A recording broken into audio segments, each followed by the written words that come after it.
Hey everybody, happy Thursday. Happy birthday to Micah. I love you very much. Today I want to talk to you guys about leading with love. So last night, I don't know how many of you guys get bursts of insomnia where you just can't sleep. It tends to happen to me when I'm ovulating. I just had like 2 days where I am up all night thinking about everything possible. And I get super emotional. And last night I was sitting there trying to figure out what I am doing in life because I came on this 8-week road trip. I came up to Seattle to try to figure out what I needed to do. I want to open up a preschool, but I still need to figure out what I'm doing in the next year. And I think I realized last night the whole point of why I'm here, and it's to ground myself in love.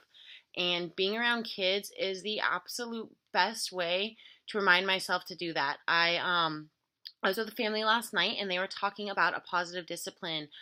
It was like a 7-week course that they took as parents, and it was given by this lady who just put her heart and soul into this program. And they said because of that, they really got a lot out of it, and it opened my mind just to think of how easy it is to get discouraged in this world based on how people are talking to you or your interactions, and how you can do so much on your own, but at some point, like, these tones and these words start beating you down. And they were talking about just perspective. So think about when you're talking to your kids, or maybe when your boss is talking to you, or someone in some type of authoritative role, and what it feels like when they're sitting on your level versus when you're standing up and pointing down at them and telling them what to do. I almost lost my mind today in the classroom because the place was just trashed and I couldn't figure out what to do. I'm like, I'm at the end of my rope. Like, we've had these conversations, we've done all this, but one thing I hadn't done was I didn't get down to their level to sit and talk to them from a place of love. So I called a new meeting and we all sat down together, and I told them how my heart was feeling. I was telling them in a very calm tone what I had noticed, what I expected from them, asking them what they could do to help us keep our classroom looking great, because we want them to be messy, we want them to have fun, but we want them to be respectful of things. And so it came from me having to come from a place of love and understanding to where we could sit and communicate on a better level. And it just, every situation we go through, you guys, you have got to lead with love. And I got this note today from one of my kids, and it was right after I had a bit of a rough morning, and she said, "Thank you for being the best teacher you could be." That, honestly, like, I almost want to start crying now again. It was the sweetest, most genuine thing I could have received this morning, and it reminded me to lead with my heart. That I am here to be the best person that I can be, and if I'm doing things out of love and out of compassion, then I am being the best person I can be, because that is all that, honestly, like, it really matters to me. The rest fall into place.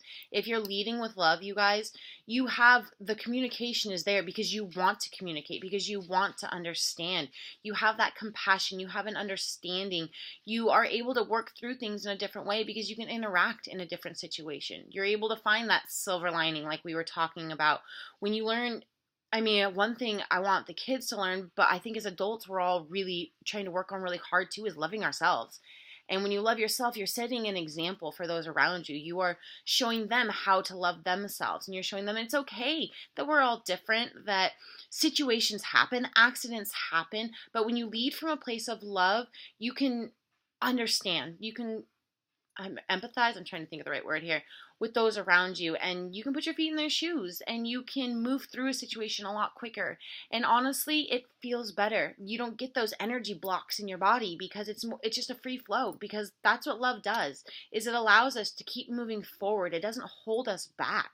It keeps us moving forward. So today I want you guys to work on leading with love. In any situation you are in, if you are around an individual that's extremely hard to work with, if you're around a kid that is driving you crazy, if you are in traffic and the person in front of you keeps hitting their brakes and won't go when the light turns green, lead with love. Realize that maybe their mind is just in a different place today, and you've had those days too, and you understand. So you're just going to take a couple deep breaths and say, I need this time for myself too. So lead with love today, you guys. It is something I am working on every single day, and I think it'll really help ground us all and help us all keep moving forward to living a life we love. Because if we're living a life we love, we're leading by love too. So have a fabulous day, you guys, and I will check in again later.